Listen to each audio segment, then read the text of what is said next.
दोस्तों, तो जैसे कि पिछले एपिसोड में हमने देखा कि यहाँ पर 3 एम्पायर के टाइटल डोलो सोल मास्टर्स के साथ मिलकर एम्पायर इनहाइलेशन ऑपरेशन में हिस्सा लेता है, जिसमें उसका काम था इन टाइटल डोलो सोल मास्टर को सही सलामत सन मून एम्पायर में इंटर करवाना। और यह सक्सेसफुली इन लोगों को सन मून एम्पायर में ले भी आया था। इसके बाद हम देखते हैं कि सीनियर डिबूसी अकेले यूहो से मुलाकात करता है, जहाँ वो यूहो को बताता है कि मिस ऑरेंज और जू टियानरेन का एक बेटा हुआ है जिसका नाम जू युनहन है, जिसे जू टियानरेन ने सिर्फ 1 महीने बाद ही क्राउन प्रिंस बना दिया था। और अब हम लोगों का यहाँ पर मिशन है जू टियानरेन को खत्म करना, क्योंकि उसके बाद ही ये जंग हमेशा हमेशा के लिए रुक सकती है। लेकिन साथ ही सीनियर डिबूसी यहाँ पर यूहो को बताता है कि मेरा एक और दूसरा मिशन भी है, जो कि एक सीक्रेट था। इसके बारे में सिर्फ कुछ ही लोग जानते हैं, क्योंकि सीनियर डिबूसी को ही यहाँ पर पूरा करना होगा। अब आगे तो नेक्स्ट एपिसोड की शुरुआत यहाँ पर बिल्कुल उसी सीन से शुरू होती है, जहाँ सीनियर डिबूसी यूहो को बता रहा था कि जू टियानरेन को असैसिनेट करने के अलावा मेरा एक दूसरा मिशन भी है। जो सुनकर तो यूहो हैरान होकर सवाल करते पूछता है कि आखिर कैसा दूसरा मिशन। इस पर सीनियर डिबूसी जवाब देते हुए कहता है कि ये मिशन मेरा और सीनियर टियानरेन का है, जिसको सिर्फ हम दोनों ही पूरा करेंगे, इसलिए तुम्हें उसमें इन्वॉल्व होने की कोई जरूरत नहीं। मैं बस सिर्फ तुम्हें इतना ही कहना चाहता हूँ कि जब सीनियर टियानरेन और मैं उस मिशन को सर अंजाम दे रहे होंगे, तब तुम हमारा इंतजार करना, और अगर खतरा बढ़े है तो मैं चाहूंगा कि तुम हमारे बैकअप के तौर पर काम करो। तुम्हें यहाँ पर मौजूद हमारे सारे दोस्तों को सही सलामत यहाँ से वापस निकालना होगा। तो सुनकर यूहो थोड़ा सा उदास हो गया था, क्योंकि सीनियर डिबूसी ने यहाँ पर अपनी बात नहीं की थी, इसलिए यूहो उनसे सवाल करते पूछता है कि सीनियर डिबूसी आखिर आपका क्या। जिस पर सीनियर डिबूसी जवाब देते हुए कहता है कि मेरी फिक्र मत करना, मुझे छोड़कर तुम जा सकते हो। जिस पर यूहो जवाब देते हुए कहता है कि ठीक है, जैसा आप चाहे, मैं अपनी पूरी कोशिश करूंगा। ये सुनकर सामने की तरफ मुझे सीनियर डिबूसी यूहो की तरफ देखते हुए कहता है कि मुझे अभी भी बहुत ही अफसोस हो रहा है कि मैं तुम्हें अपना पर्सनल डिसाइपल नहीं बना पाया। मुझसे पहले तुम मुइन को मिल चुके, काश मैं पास्ट को बदल पाता। और ये कहती वो अपने पास से एक स्क्रोल निकालते हुए यूहो को देते हुए कहते हैं कि इसे अपने पास रख लो। यूहो भी इस मोटे से स्क्रोल को उठाकर देखता है, जिस पर लिखा हुआ था बॉडी सेट इनहेरिटेंस, यानी कि इसमें बॉडी सेट के सारे टेक्निक और रूल्स थे। ये देखकर यूहो हैरान होते हुए कहता है कि सीनियर, मैं इसे नहीं रख सकता, क्योंकि कोई भी अपने सेट के सारी टेक्निक ऐसे ही किसी को नहीं देता। ये सब सुनकर दूसरी तरफ सीनियर डिबूसी खड़े होते हुए यूहो को जवाब देते हुए कहता है कि जब सन मून एम्पायर ने हमारे टियानमून एम्पायर के बॉर्डर पर हमला किया था, तो उस जंग में हमारे बॉडी सेट के आधी से ज्यादा फोर्सेस मारी गई। वो यंग जनरेशन की लाइट वॉरियर्स जो कि मेरे बॉडी सेट की लेगेसी को आगे लेकर जा सकते थे, वो भी उस बैटल में मारे गए। मैंने उस टाइम बिल्कुल भी एक्सपेक्ट नहीं किया था कि सन मून एम्पायर मेरी इमेजिनेशन से कई गुना ज्यादा ताकतवर होगा, और वो मेरी सबसे बड़ी गलती थी। मेरी ही गलती की वजह से बॉडी सेट पूरी तरीके से डिक्लाइन हो चुका है। मुझे इतना सारा जिद्दी और लापरवाह नहीं होना चाहिए था। ये सुनकर दूसरी तरफ यूहो ने जवाब देते हुए कहता है कि अभी भी उम्मीद बाकी है, क्योंकि प्रिंसेस वीना तो अभी भी जिंदा थी। उसके पास उसकी ब्रेन बॉडी मार्शल सोल है, जो कि मेरी स्पिरिचुअल आई से तो काफी ज्यादा कीमती है। यानी कि यूहो कहना चाह रहा था कि आखिर आप बॉडी सेट की इनहेरिटेंस उसे क्यों नहीं दे रहे। जिस पर मास्टर डिबूसी यूहो को रोकते हुए कहता है कि मैं जानता हूँ कि प्रिंसेस वीना कितनी ज्यादा टैलेंटेड है, लेकिन वो इस इनहेरिटेंस के लिए अभी तैयार नहीं। सिर्फ तुम ही वो इंसान हो जिससे मैं उम्मीद लगा सकता हूँ। बॉडी सेट इस वक्त बहुत ही बुरी तरीके से डिक्लाइन हो चुका है, जिसे वापस ऊंचाइयों तक लाने के लिए मुझे एक ऐसे जुनूनी इंसान की जरूरत है, जो कि कभी भी पीछे नहीं हटता और उसके इरादे हमेशा पुख्ता रहते हैं। मेरी बस सिर्फ इतनी ही ख्वाहिश है कि बेशक अगर मैं मारा भी जाऊँ, तो मेरे मरने के साथ बॉडी सेट पूरी तरीके से खत्म ना हो, बॉडी सेट पास की एक हिस्ट्री ना बन जाए, बल्कि वो हमेशा आगे बढ़ता रहे। ये बोलते हुए यूहो को एक बार फिर से ये स्क्रोल ऑफर करते हुए कहते हैं कि यूहो, क्या तुम इससे वादा कर सकते हो कि तुम बॉडी सेट की टेक्निक्स को कभी भी खत्म होने नहीं दोगे। ये सुनकर यूहो भी आखिरकार एक लंबी सांस लेते हुए उस स्क्रोल को एक्सेप्ट करके कहता है कि ठीक है मास्टर, मैं आपसे वादा करता हूँ। इसके बाद हम लोगों को यहाँ रात का सीन दिखाया जाता है, जहाँ यूहो मास्टर डिबूसी के रूम से निकलकर बाहर आ गया था, और वो एक बेंच पर बैठते हुए स्क्रोल को ओपन करने की कोशिश करने लगा। तभी अचानक उस स्क्रोल के अंदर से एक चिट्ठी नीचे की तरफ गिर जाती है, जिससे खुद मास्टर डिबूसी ने यूहो के लिए लिखा है। इसमें उन्होंने अपनी ट्रू अंडरस्टैंडिंग लिखी थी, और वो यूहो को बता रहे थे कि मैं सोल मास्टर की दुनिया में पिछले 200 साल से घूम रहा हूँ, फिर भी मेरी जिद की वजह से मैंने अपने सेट को पूरी तरीके से खत्म करवा दिया। मुझे पहले ही इस बात को एक्सेप्ट कर लेना चाहिए था कि जो लोग वक्त के साथ खुद को नहीं बदलते, वो पूरी दुनिया से पीछे रहकर हमेशा हमेशा के लिए खत्म हो जाते हैं। बॉडी मार्शल सोल्स बेशक बहुत ही ज्यादा कीमती होते हैं, जो कि हेवन की तरफ से हम लोगों के लिए बहुत बड़ा तोहफा है, लेकिन बॉडी मार्शल सोल ही सब कुछ नहीं होता। मैंने अब समझ लिया है कि ये आने वाला फ्यूचर सोल गाइडेंस टूल्स का है। हम लोगों को अपनी बॉडी मार्शल सोल टेक्निक्स के साथ साथ सोल गाइडेंस टूल्स टेक्नोलॉजी को भी एक्सेप्ट करना होगा। अगर बॉडी मार्शल सोल्स और सोल गाइडेंस टूल दोनों की पावर को एक साथ इकट्ठा कर दी जाए, तो फ्यूचर में एक बार फिर से बॉडी सेट राइज करेगा, और वो इस दुनिया को हिला देगा। ये सब पढ़ते हुए यूहो अपने मन में कह रहा था कि क्या वाकई में बॉडी मार्शल सोल्स को सोल गाइडेंस टूल्स के साथ कंबाइन किया जा सकता है। यूहो इस बारे में सोचते अचानक से खड़ा होकर कहता है कि हाँ, बेशक किया जा सकता है। बॉडी मार्शल सोल्स और ह्यूमनाइड सोल गाइडेंस टूल दोनों एक दूसरे के लिए परफेक्ट मैच है। अकेले दोनों ही काफी ज्यादा पावरफुल है, लेकिन अगर इन दोनों को को एक साथ इस्तेमाल किया जाए तो ये आसानी के साथ उन दोनों टेक्निक्स को सरपास कर देगा। सीनियर डीबूसी की अंडरस्टैंडिंग वाकई में बेहतरीन हो चुकी है, लेकिन अफसोस वो इस बारे में पहले क्यों नहीं समझ पाए, क्योंकि यूहो टंगसेट और शेक एकेडमी तो पहले ही इस बात को एक्सेप्ट कर चुकी है और वो धीरे धीरे करके खुद को सोल गाइडेंस टूल्स के साथ इवॉल्व कर रहे हैं।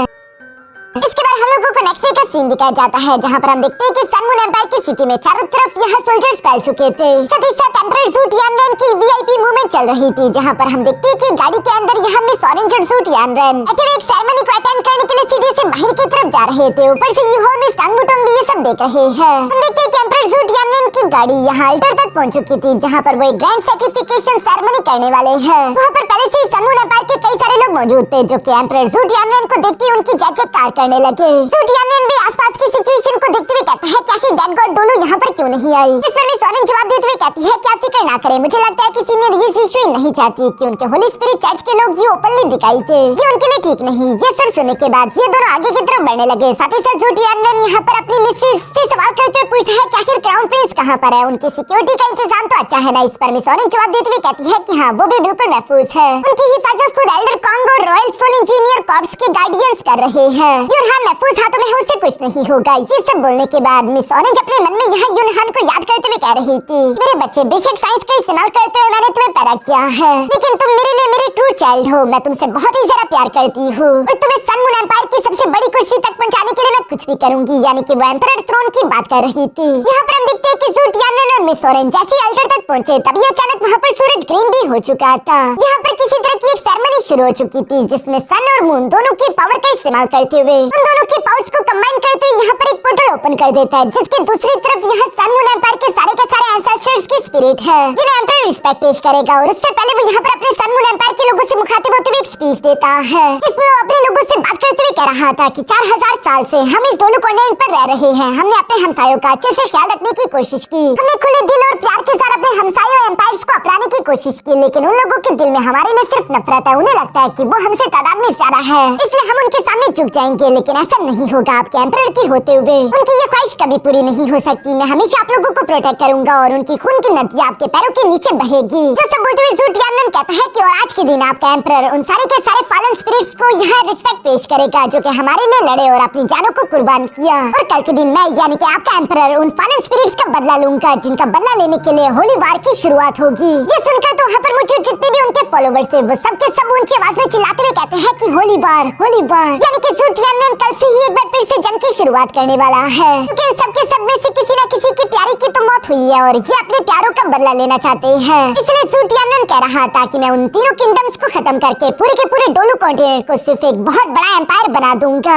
इस तरह से हमेशा के लिए अमन कायम हो जाएगा। और उसकी बातों में आते हुए कई सारे उनके फॉलोवर्स भी चिल्लाते हुए कह रहे थे कि हाँ, तीनों एम्पायर्स को कुचल डालो और डोलू कॉन्टिनेंट को एक कर दो। यहाँ पर इसी तरह के नारे लग रहे थे। दूसरी तरफ जू टियानरेन तो उनके नारे सुनते हुए अपने मन ही मन खुश होते हुए कह रहा था कि हाँ, शाबाश, मेरी जय जयकार करो। मैं सन मून एम्पायर का एम्परर जू टियानरेन ही इस काबिल है कि वो पूरे के पूरे कॉन्टिनेंट पर राज करे। एक दिन ये पूरी की पूरी दुनिया मेरी मुट्ठी में होगी। हेवन एंड अर्थ के बाद अगला सुप्रीम लीडर सिर्फ मैं ही हूँगा। ये सब ख्याली पुलाव पकाते हुए जू टियानरेन ऐसे ही सोच रहा था जैसे कि वो कामयाबी की सीढ़ियां चढ़ते हुए धीरे धीरे हेवन तक पहुंच जाएगा और वो इस दुनिया में मौजूद हर एक इंसान से ऊपर होगा। वो यहाँ पर जब ये सब सोचते हुए खुश हो ही रहा था, तभी अचानक हम देखते हैं कि सीढ़ी के अंदर कुछ धमाके होने लगे। जिन धमाकों का प्रेशर वापस से उसे रियलिटी में ले आती है।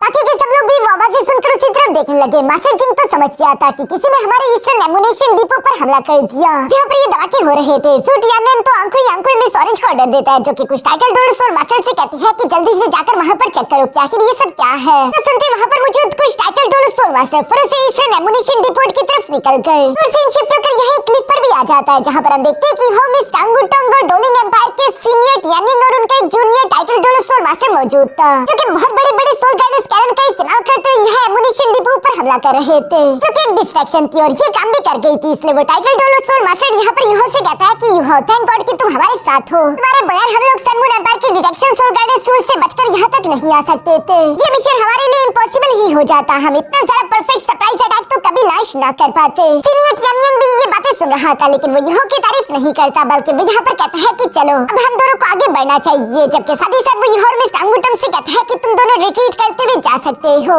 ये सुनकर यूहो जवाब देते हुए कहता है कि जी मैं समझ गया। इसके बाद हम देखते हैं कि हम लोगों के हाथ में एक कंपास जैसे दिखने वाला सोल गाइडेंस टूल था, जिसके ऊपर लगे हुए बटन को प्रेस करते ही वो लोग धीरे धीरे करके गायब होने लगे। रूलिंग एम्पायर ने ये सोल गाइडेंस टूल बाकी के टाइटल डोलो सोल मास्टर्स को भी दे दिया था। वो लोग भी इसका इस्तेमाल करते खुद को इनविजिबल कर लेते हैं, जिसे देखकर तुमने सांगमुटोंग काफी ज्यादा सरप्राइज हो गई थी। वो हैरान होते हुए कहती है कि ये तो स्टेल्थ सोल गाइडेंस टूल है। मैंने बिल्कुल भी एक्सपेक्ट नहीं किया था कि डोलिंग एम्पायर के पास इतने सारे एडवांस सोल गाइडेंस टूल्स भी होंगे। जिस पर यूहो जवाब देते हुए कहता है कि हाँ वाकई में ये एक पावरफुल सोल गाइडेंस टूल है, लेकिन इसे इस्तेमाल करने के लिए टाइटल डोलो लेवल की सोल पावर की भी जरूरत पड़ती है। ये सोल गाइडेंस टूल बेसिकली उस टाइटल डोलो सोल पावर का इस्तेमाल करते हैं उससे यहाँ उस कल्टीवेटर के आसपास सराउंडिंग में फैला देता है, जिसकी वजह से वो कल्टीवेटर इनविजिबल हो जाता है। लेकिन फिर भी इस इनविजिबिलिटी में कई सारी कमियां हैं, ये अभी तक पूरी तरीके से फिनिश नहीं हुआ। ये सब बोलते हुए यूहो भी अपने स्टोरेज डिवाइस को निकालते हुए सोल गाइडेंस कैनन को अपने पास रखते हुए सांगमुटोंग से कहता है कि अब हमें भी यहाँ से निकलना चाहिए। जल्दी सनमून एम्पायर के फोर्सेस यहाँ पर पहुँचते होंगे। जो बोलते हुए यूहो में सांगमुटोंग के सर वहाँ से रवाना हो गया। पीछे की तरफ अल्टर पर हम देखते हैं कि यहाँ हेमन सैक्रिफिकेशन सेरेमनी दोबारा से शुरू हो चुकी थी,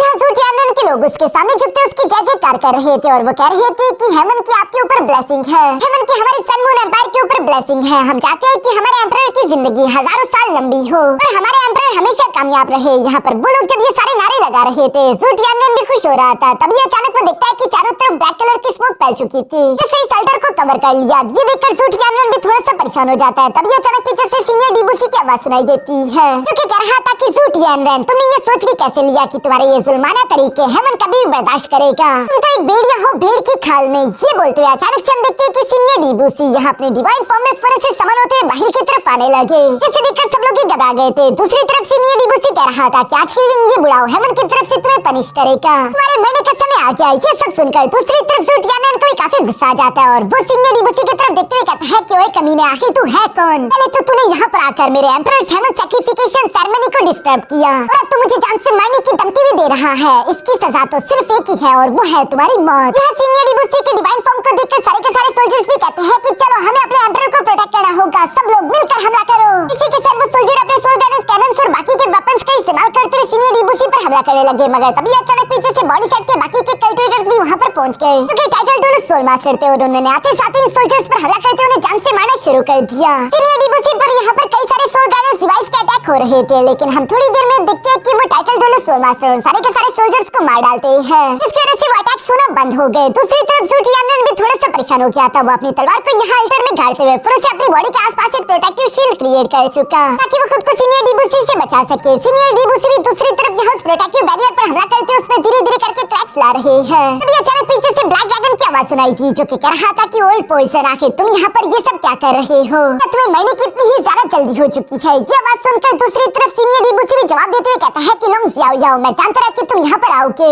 ये बताओ कि ये ज़ीशुई कहाँ पर है? उसने तुम्हें ज्वाइन क्यों नहीं किया? उसे भी अपने साथ ले आते। सीनियर डिबूसी का ये कहना ही था कि तभी अचानक सामने की तरफ हम देखते हैं कि ब्लैक ड्रैगन आखिरकार सीनियर डिबूसी के सामने पहुंच चुका है, जो कि सीनियर डिबूसी से कह रहा था कि अभी के अभी यहाँ से वापस लौट जाओ और मैं तुम्हारी जान बख्श दूंगा, वरना तुम जानते ही हो। ये सुनकर सीनियर डिबूसी तो जोर जोर से हंसने लगे और वो जोर से सामने की तरफ अपने हाथ को घुमाते हैं, जिसके हवा के प्रेशर से कई सारे वॉरियर और सोल गाइडेंस कैनन हवा में उड़ते हुए पीछे की तरफ जा गिरे। सीनियर डिबूसी यहाँ ब्लैक ड्रैगन से कह रहा था कि तुम पर तो मुझे हंसी आती है। मैं ये सोचकर ही हंसने लगता हूँ जब मैं सोचता हूँ कि तुम एक डिवाइन ड्रैगन होली सेंट हो, बिल्कुल एल्डर मुइन की तरह। बेशक एल्डर मुइन मेरी बॉडी सेट का सबसे बड़ा दुश्मन था, लेकिन फिर भी मैं उससे रिस्पेक्ट करता हूँ, क्योंकि वो शेक सिटी को प्रोटेक्ट करने के लिए सब कर रहा था। जो सब बोलते हुए सीनियर डिबूसी यहाँ पर अपने बॉडी फॉर्म के साथ फिर से जंप करते हुए आगे की तरफ यहाँ हमला करते हुए कहते हैं, लेकिन तुम्हारी बात अलग है। तुम एक औरत के लिए इतने ज्यादा गिर गए कि तुम्हें कीमत सोल मास्टर बन गए, तुम्हें शर्म आनी चाहिए। यहाँ पर हम देखते हैं कि सीनियर डिबूसी उस ब्लैक ड्रैगन को जोर से पंच करने की कोशिश कर रहा था, जहाँ सीनियर डिबूसी का हर एक पंच एक पावरफुल स्लैश अटैक की तरह है। सामने की तरफ मुझे ब्लैक ड्रैगन भी यहाँ पर उन सारे के सारे अटैक्स को डॉज कर रहा है। साथ ही साथ हम देखते हैं कि ब्लैक ड्रैगन ने यहाँ पर अपनी पूंछ को स्पाइरल फॉर्म में घुमाते हुए तीसी के साथ सीनियर डिबूसी पर हमला करने की कोशिश की, मगर सीनियर डिबूसी भी पीछे की तरफ झुकते उस अटैक को डॉज कर लेता है, जिसे डॉज करते सीनियर डिबूसी फिर से आगे की तरफ बढ़ते हुए ब्लैक ड्रैगन को एक जोरदार पंच करके पीछे की तरफ पटक चुका था और वो कह रहा था कि आज के दिन अगर मुइन जिंदा होता तो मुझे पूरे यकीन है कि उसे भी तुम्हारा भाई कहलाने में बहुत सारे शर्म आती। और ये कहती वो एक पाम अटैक का इस्तेमाल करते हुए फिर से ब्लैक ड्रैगन पर हमला कर चुका। दूसरी तरफ ब्लैक ड्रैगन, जो कि ये सब पहले खामोशी से सुन रहा था, वो जवाब देते हुए कहता है, क्या है तुम मेरे दिल के बारे में जानते ही क्या हो? ये बोलती वो भी फिर से सी स्किलिंग क्ला अटैक को जनरेट कर लेता है। एक तरफ से सीनियर डिबूसी का पाम अटैक था और दूसरी तरफ से ये क्ला अटैक, जो कि दोनों एक दूसरे के साथ सीधा जाकर टकरा गए। दोनों की अटैक बहुत ही ज्यादा पावरफुल थे, जिनके टकराव की वजह से काफी सारे टेरिफाइंग एनर्जी वेव्स क्रिएट होने लगे, जो कि आसपास तबाही मचा रहे हैं। लेकिन चूंकि पिछले जंग की वजह से सीनियर इबुशी घायल हो चुके थे और उनका बैकलैश हुआ था और उनका कल्टिवेशन कम हो चुका है। इसलिए हम देखते हैं कि ब्लैक ड्रैगन अपने क्लैट अटैक का इस्तेमाल करते हुए सीनियर इबुशी के पाम अटैक को चीर देता है। इवन कि वो क्लैट अटैक सीधा जाकर सीनियर इबुशी को हिट कर चुका, लेकिन सीनियर इबुशी भी हार नहीं मान रहा था। वो अपने सोल को चलाना शुरू कर देता है, जिसकी वजह से उनकी ताकत इंक्रीज हो गई थी और वो यहाँ पर अपना पूरा जोर लगाते हुए उस क्लैट अटैक को डिस्ट्रॉय कर देते हैं। इस एनर्जी प्रेशर के कारण तो ब्लैक ड्रैगन में पीछे की तरफ दिखने लग गया और वहाँ पर मुझे जितने भी कमजोर कल्टिवेटर थे वो तो इस एनर्जी को बर्दाश्त तक नहीं कर पाते। वो फुर्र से राग में बदलने लगे। इवन कि ब्लैक ड्रैगन भी ये सब देखकर हैरान होते हुए कहता है कि क्या तुम पागल हो चुके तुम अपनी ही लाइफ फ्लेम को जला रहे हो। तुम जानते हो ना कि अगर इसी तरह तुम अपनी लाइफ फोर्स को चलाते रहे तो इसकी वजह से तुम्हारी बॉडी के अंदर मौजूद सोल कोर एक्सप्लोड कर जाएगा। तो सुनकर सामने की तरफ मौजूद सीनियर इबुशी फुर्र से आगे की तरफ बढ़ते हुए यहाँ ब्लैक ड्रैगन को जकड़ते हुए कहता है कि यही तो मेरा इरादा है। वो सब ये सब देखा नहीं चाहता, मैं खुद के साथ साथ इस हिपोक्रेट सन मून एम्पायर को भी ले डूबूंगा। ये बोलते हुए वो ब्लैक ड्रैगन को पीछे की तरफ धकेलते जा रहा था। दूसरी तरफ ब्लैक ड्रैगन ने खुद को आजाद कराने के लिए अपने पंजों का इस्तेमाल करते हुए सीनियर इबुशी पर हमले करने लगा। जिससे उन्हें चोटें तो लग रही थी, लेकिन सीनियर इबुशी रुकने का नाम नहीं ले रहे थे। वो ब्लैक ड्रैगन से कह रहा था कि मुझे मरने से डर नहीं लगता, मैं खुद को यहाँ पर सैक्रिफाइस करने के लिए तैयार हूँ और मेरे साथ साथ सन मून एम्पायर को भी बहुत बड़ा नुकसान झेलने को मिलेगा। मैं देखना चाहता हूँ कि मेरी सन मून एम्पायर में की हुई तबाही के बाद क्या सन मून एम्पायर दोबारा से टियान मून एम्पायर पर हमला करने की हिम्मत कर सकता है। ब्लैक ड्रैगन चूंकि सीनियर इबुशी को जकड़ने की कोशिश कर रहा था, सीनियर इबुशी अपने दोनों हाथों को खोलते हुए अपनी स्ट्रेंथ का इस्तेमाल करके उन्हें पीछे की तरफ धकेल देता है। साथ ही साथ तेजी से वो उनकी तरफ भागते हुए कहता है कि तुम लोगों ने मेरे टियान मून एम्पायर पर हमला करके अच्छा नहीं किया था, उसकी कीमत तुम लोगों को आज चुकानी होगी। यहाँ इसी के साथ ये दोनों खतरनाक तरीके से एक दूसरे के साथ लड़ रहे थे। तो सब नीचे की तरफ जू टियानन भी देख रहा था, इसलिए वो मिस ऑरेंज को ऑर्डर देते हुए कहता है कि जल्दी से हाई एनर्जी बीम कैनन्स को एक्टिवेट करके फायर करो। मिस ऑरेंज उनकी ये बात सुनकर जवाब देते हुए कहती है लेकिन ऐसा करने की वजह से हमारी 1 साल की मेहनत जाया हो जाएगी। लेकिन एम्परर का ऑर्डर था इसलिए वो मना नहीं कर पाती। इसके बाद सीन शिफ्ट होकर दूसरी तरफ यूहोन में स्टांग मुटोंग पर आ जाता है, जो कि दोनों एस्केप करते हुए यहाँ से जा रहे थे। अचानक से यूहोन ने महसूस किया कि सीनियर इबुशी अपनी सोल को जला रही है। अगर ऐसे ही चलता रहा तो उनका सोल कोर एक्सप्लोड कर जाएगा और यूहोन की मदद करने के लिए वापस जाना चाहता था, लेकिन वो मिस स्टांग मुटोंग से कहता है कि तुम यहीं पर रुककर मेरा इंतजार करो। मिस स्टांग मुटोंग यहाँ पर यूहोन से कहती है कि नहीं, वहाँ पर अकेले मत जाओ, ये बहुत ही ज्यादा खतरनाक है। जिस पर यूहोन जवाब देते हुए कहता है लेकिन मुझे वहाँ पर जाना होगा क्योंकि सीनियर इबुशी एक बात को सोचना भूल गए हैं। बेशक उनका ऐसा करने की वजह से सन मून एम्पायर को तो गहरा नुकसान होगा, लेकिन उन लोगों ने ज़ीशुई और होली स्पिरिट चर्च के बारे में सोचा ही नहीं, क्योंकि इतनी बड़ी तबाही से कम हजारों लाखों लोग यहाँ पर मारे जाएंगे और उनकी सोल से होली स्पिरिट चर्च को और ज्यादा ताकतवर कर लेगा। इसलिए मुझे जाना ही होगा। ये सुनकर मिस टांग मुटोंग यूहोन से कहती है फिर मैं भी तुम्हारे साथ आऊंगी, जिस पर यूहोन से मना नहीं कर पाता और ये दोनों वापस की तरफ जाने लगे। इसके बाद सीन शिफ्ट होकर यहाँ सीनियर इबुशी पर आ गया था, जो कि ब्लैक ड्रैगन के साथ फाइट कर रहा है। और इसी फाइट के दौरान वो अपने टाइटल डोलो सोल मास्टर के दोस्तों से कहता है कि तुम लोगों का मिशन कंप्लीट हो गया, तुम लोग यहाँ से जा सकते हो। लोगों को ना चाहते हुए भी सीनियर इबुशी का ऑर्डर मानना पड़ता है। दूसरी तरफ ब्लैक ड्रैगन यहाँ सीनियर इबुशी से कह रहा था कि ओल्ड पोइजन तुम्हारी लाइफ फोर्स काफी तेजी के साथ कम हो रही है, इस तरह तुम मारे जाओगे। रुक जाओ, एक बार फिर से सोच लो। इस पर सीनियर इबुशी जवाब देते हुए कहता है कि क्या हुआ अगर मैं मारा भी जाऊं? तुम्हें मेरी फिक्र नहीं बल्कि खुद की फिक्र करनी चाहिए। मुझे तो तुम पर हंसी आती है। जिस औरत के लिए तुम ये सब कर रही हो वो तो तुम्हें यहाँ पर बचाने के लिए भी नहीं आ रही, बल्कि वो तो इतनी ज्यादा लालची है कि वो यहाँ से दूर खड़े हुए अपने साथियों के साथ इंतजार कर रही है कि कब ये ब्लास्ट होगा, ताकि जो मिलियंस ऑफ पीपल यहाँ पर मरे उनकी सोच का इस्तेमाल करते हुए खुद को और अपने साथियों को ताकतवर कर सके। तो सुनकर ब्लैक ड्रैगन भी थोड़ा सा उदास हो गया था। इसके बाद सीन शिफ्ट होकर दूसरी तरफ ये ज़ीशुई पर आ जाता है और सीनियर इबुशी की बात बिल्कुल सच थी, क्योंकि हम देखते हैं कि सिटी के बाहर ये ज़ीशुई अपने होली स्पिरिट चर्च के साथियों के साथ इंतजार कर रही थी और वो ब्लैक ड्रैगन को बचाने के लिए नहीं जा रही। इवन कि ये ज़ीशुई का बेटा ज़ोंगलिवू भी वहाँ पर आकर अपनी मॉल से सवाल करते पूछता है कि क्या हम लोग ज़ाओ याओ की मदद करने के लिए नहीं जाने वाले। इस पर ये ज़ीशुई बिना ज्यादा सोचे जवाब देते हुए कहती है कि ऑफ कोर्स हम वहाँ पर नहीं जाएंगे। अगर सीनियर इबुशी वाकई में खुद को सेल्फ डिस्ट्रक्ट करने वाला है तो इसकी वजह से कई मिलियन लोग जान से मारे जाने वाले हैं, जो कि हमारे लिए तो काफी ज्यादा बेनिफिशियल होगा, क्योंकि उन मिलियंस ऑफ सोल्स का इस्तेमाल करते हुए अपने डेड गॉड टावर को दोबारा से ठीक कर सकती हूँ। ये सुनकर तो ज़ोंगलिवू की वाइफ फेंगलिंग भी यहाँ पर मिस ज़ीशुई की तारीफ करते हुए कहती है कि आप तो वाकई में काफी समझदार हो। ये तो once in a million time opportunity है हमारे क्लैन को और ज्यादा ताकतवर करने की। मिस ज़ीशुई भी ये सुनकर रिवर्स की तरह मुस्कुराते हुए यहाँ पर इस तबाही का इंतजार कर रही थी और इसी सीन के साथ हमारा ये एपिसोड यहीं पर खत्म हो जाता है।